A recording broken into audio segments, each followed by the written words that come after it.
See, it seems like there should be a way I should be able to see this without taking control over it.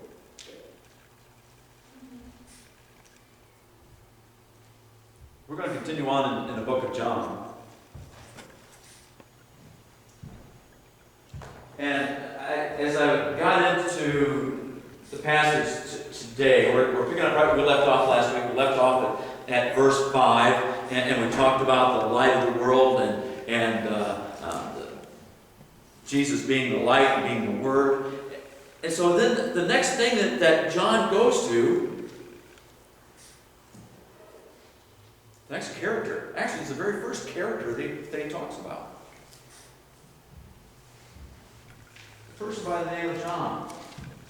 So who is John the Baptist? We think of that, we all start coming up with John the Baptist was Zachariah and Elizabeth's son. They were old and they didn't have any kids, and Zachariah couldn't talk after they kind of laughed at the angel well, yeah. What else? Who is John? Well, he's Jesus' cousin. Yeah, okay. What else? He's a teacher. Okay. But who is he? Who is he? Because he's more than that. If somebody asks you, who is Pastor Jim, somebody say, well, he's the pastor of our church. Well, okay, that's something I do. But who am I? He's the son of Rose and Jim. Still doesn't tell anybody anything. Okay, he grew up in Michigan. Oh, we've narrowed things down, haven't we? Still doesn't tell you who I am. So I want to look at that today. We're going to look at the next few verses, and we're going to look at John the Baptist. And then next week we're going to get into the part where John and Jesus start communicating. See, that's what makes John so much different than the other Gospels, is that you don't have the narrative, the genealogy. You don't have the birth narrative. He gets right into the meat of it. And what we talked about last week, that his purpose is to show the divinity of Christ. Not the human side, but the godliness of Christ. And so, when John writes about John the Baptist, there's certain things that kind of come out.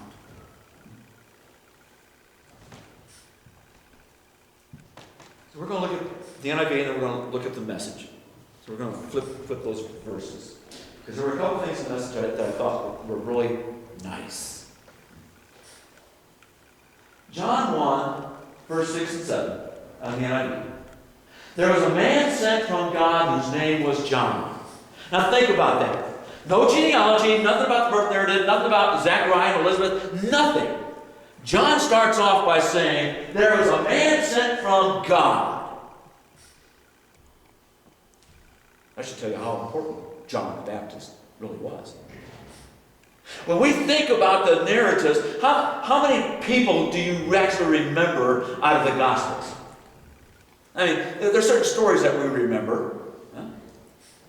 We think of Lazarus.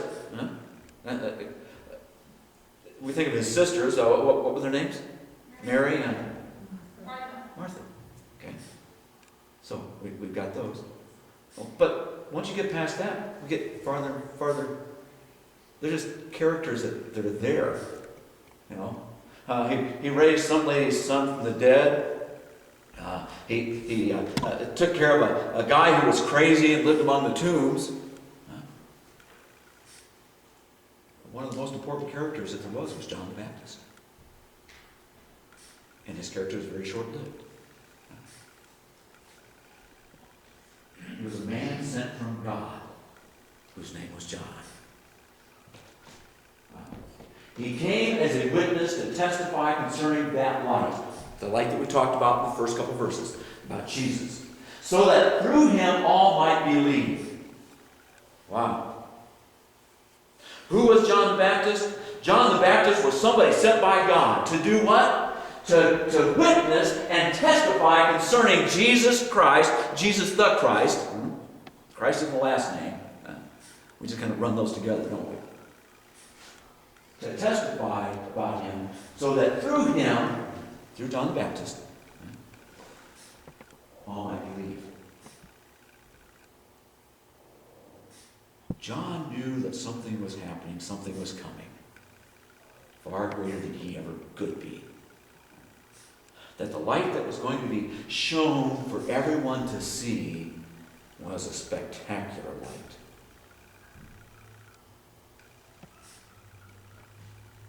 The message. There once was a man, his name John, sent by God, to point out the way to the life light. He came to show everyone where to look, who to believe in. Sometimes we need somebody to show us where to look, don't we? Joni will say something about, there's a bird or something and I can't see the thing. I mean, right in front of my face, And it's right there. And you point the face. Oh, I see it. Because when we start looking broader and we just can't really focus in on the things we should be focusing in. It's kind of like me driving down the interstate, especially in a big city. I am focused on my lane. And my exit goes and I never see it. Because I'm focused here. Sometimes we need someone to point us out. But I love having a Garmin that tells me, turn now. That's actually Joni's job, but when she's not with me. So John the Baptist was to point out the lifeline. Point him to there he is. There's the Lamb of God. There he is. There's the Messiah. That's the one you're supposed to believe in. Wow. Very important. John 1:8. Now he himself was not the light. He came only as a witness to the light. You remember, there's a part in there where people are asking John about him being the Messiah. This is very important. It's very important. Because John the Baptist was a lesser light. He reflected the true light. So much so that people had a hard time not understanding that he wasn't the light. Have you ever been outside at night and the moon is so bright, it's almost like being in daylight? It's reflecting the sun. The moon has no light, right? It's reflecting perfectly the true light. That's amazing. It's amazing. When I flew into Saudi Arabia for Desert Storm, it flew in at night. And for as far as the eye could see, there were lights. Light poles. Going all the way out to these oil rigs and things. Just like a spider web. And I thought, wow, that's really neat. I mean, this place is really lit up. The reason why is because they don't drive with their headlights. They're following these lights to get to the big light, but they've got no light themselves. John the Baptist had a light, and his light reflected the true light of Jesus Christ. And so when people came to him and expected, no, I'm not, but he's coming. You want to be like him. We want to be like him. We should be reflecting Jesus in everything that we do. When people look at us, they should actually be seeing Jesus Christ. That's right. That doesn't mean we get cocky. That doesn't mean that we have all the... But we should have the attitude of Christ. The humbleness. The I will help you no matter what thing. Wow. The message says, John was not himself the light. He was there to show the way to the light. Verse 9. The true light that gives light to everyone was coming into the world.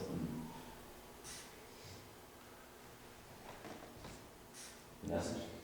The light was a real thing.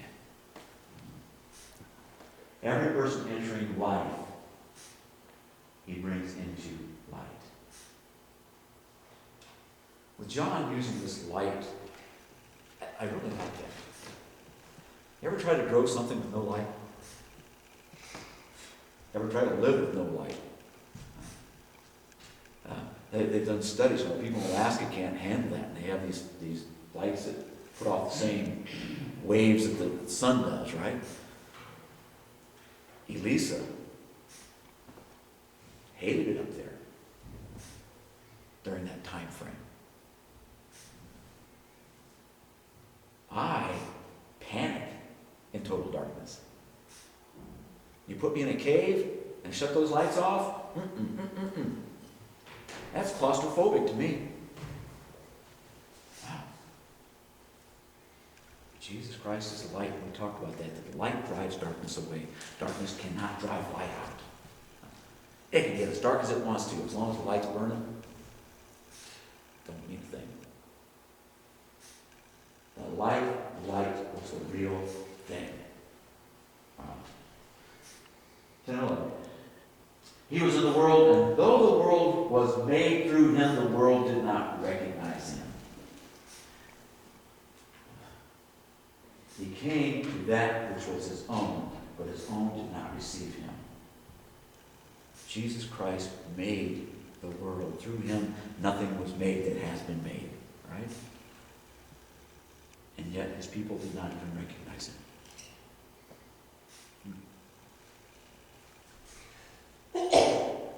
If you're reflecting Jesus Christ, do they recognize?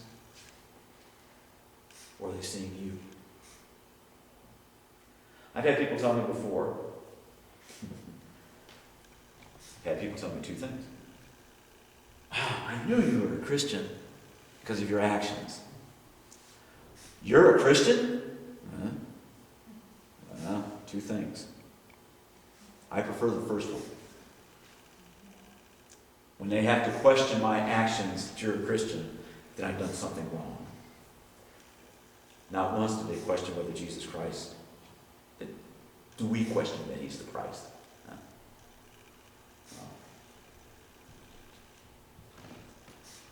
The message. He was in the world was there through him, and yet the world did not even notice. He came to his own people, but they didn't want him. Total rejection. Verse 12, 13. Yet to all who did receive him, to those who believed in his name, he gave the right to become children of God. Children born not of natural descent, nor of human decision, or of a husband's will, but born of God. We can't stress that enough. It has nothing to do with the human. It's a God thing. The message says, but whoever did not want him, who believed he was who he claimed, but whoever did want him, who believed he was who he claimed, and would do what he said, he made to be their true selves, their child of God's self. Did you catch that? Our true selves. Our child of God's selves. Not the Jim self, not the Joni self, not the Carol self. No. The child of God self. When we were in Idaho, I think I told you this before, our German landlord that we had at the last place in Germany, it came to visit us. And he says, I've got your driver's license. You got my what? He says, yeah, well, we were doing some rearranging, pulled out the register, and your driver's license was back there. Okay. You don't use a stateside driver's license in Europe. And so he gave it to me, and I looked at it and said, no, it's my dad's. The picture was identical. It was me. I was pretty upset at that point. I wasn't supposed to be that old yet.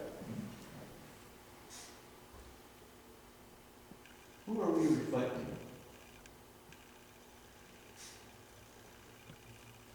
Outside, I might be reflecting my dad with my looks. People look at Jason and say, Jason reflects me in all his mannerisms, the way he walks, like he's going to a fire constantly. Get out of the way and plow you over and then just focus. And that stoop that I've got. Jason people at a distance, they think we're the exact same person.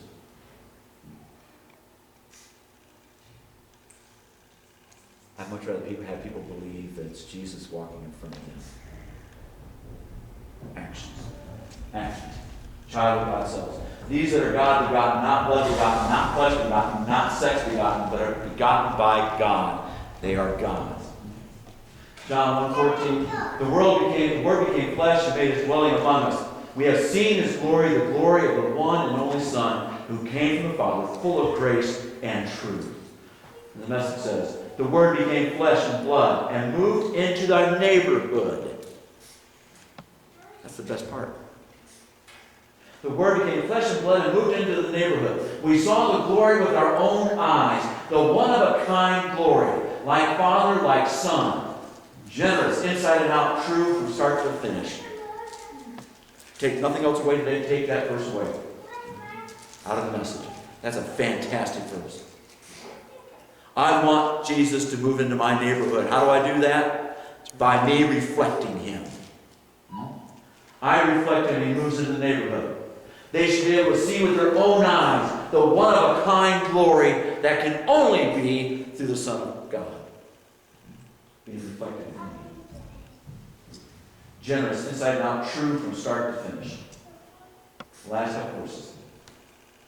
John testified concerning him. He cried out saying, this is the one I spoke about when I said, he who comes after me has surpassed me because he was before me. And then, what? Jesus has always been. And even though John was born first, he knew that Jesus had been first. Wow. So heavy stuff for John the Baptist. But he got it. Why? Because he was sent from God. Out of his fullness, we have all received grace in place of grace already given. The law was given through Moses. Grace and truth came through Jesus Christ. No one has ever seen God but the one and only Son, who is himself God and is in closest relationship with the Father, has made him known. The Message. John pointed him out and called, this is the one I told you was coming after me, but in fact was ahead of me. He has always been ahead of me and always had the first word. I like that.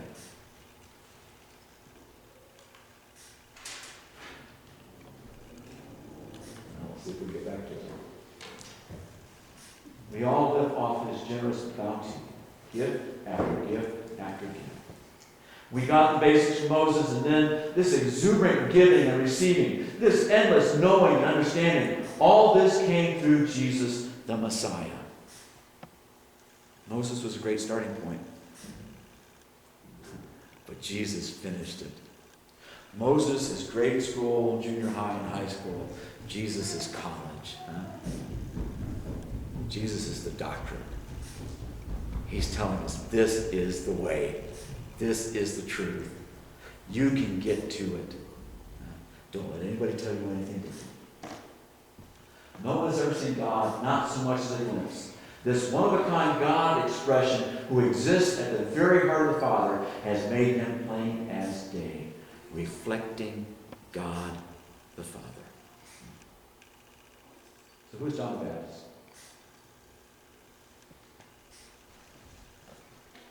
The Russian, you probably didn't catch John the Baptist, somebody sent by God. Why was he sent by God? What was John the Baptist's purpose in life? To tell about Jesus the Christ. To testify. Why? So that people would believe in him. Not John, but in Jesus. He was a lesser light. Jesus was the greater light. Who's John the Baptist? That's John the Baptist. That's John the Baptist. There's John the Baptist. Everyone in here is John the Baptist. Why? You are to proclaim the gospel message loud and strong. Because you know what you've been given. When people see you, you are the lesser light. Jesus is the greater light. You are reflecting what he is. You are supposed to be leading people to Christ. through actions, through words, through deeds. Wow. So John the Baptist has many different names. There's only one to begin with. But we all are Johns. Would you go ahead and stand?